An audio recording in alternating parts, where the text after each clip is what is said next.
Haleluya, salam kemenangan iman. Jumpa kembali dengan saya di hari yang diberkati ini. Kali ini saya mau tanggapi sebuah status yang berkata Yesus itu utusan. Dia copot ayat 24 dari Matius 15 yang berkata, aku diutus hanya kepada domba-domba yang hilang dari umat Israel. Namun dia tidak baca ayat-ayat selanjutnya. Salah satu ayat berkata di ayat 28, maka Yesus menjawab dan berkata kepadanya, hai ibu besar imanmu, maka jadilah kepadamu seperti yang kau kehendaki. Artinya saudara, orang-orang di luar bangsa Israel ketika percaya kepada Yesus, maka mereka juga pasti menerima anugerah keselamatan.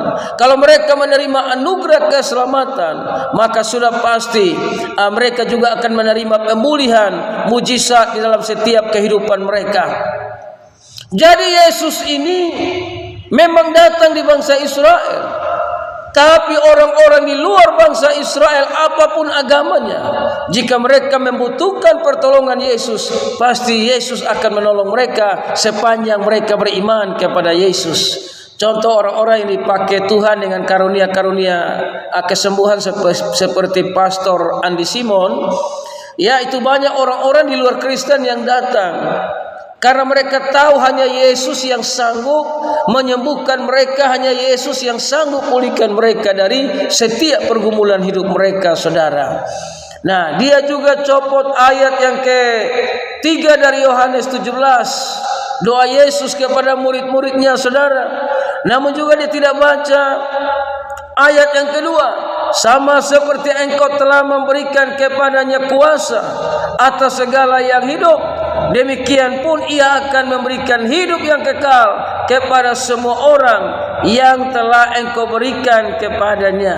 Nah, jadi ketika orang-orang yang datang kepada Yesus itu adalah kehendak Bapa.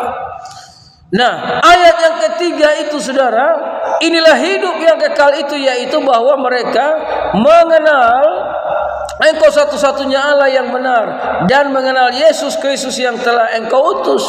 Jadi untuk mengenal Allah yang benar itu harus lewat Yesus. Kalau saudara mengenal Allah tanpa melalui Yesus, maka saudara tidak akan pernah mengenal Allah yang benar.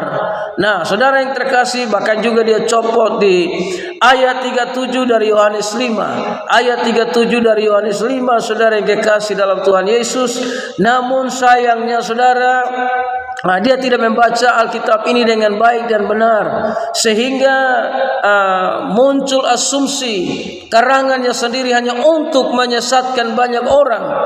Karena memang orang-orang di luar Kristen yang suka menghina Kristen, mereka sudah siap dibinasakan, mereka sudah siap menuju ke neraka yang kekal, sehingga mereka berusaha menghalangi banyak orang. Nah, dia baca ayat yang 37 tadi, tapi dia tidak baca dari perikopnya kesaksian Yesus tentang dirinya.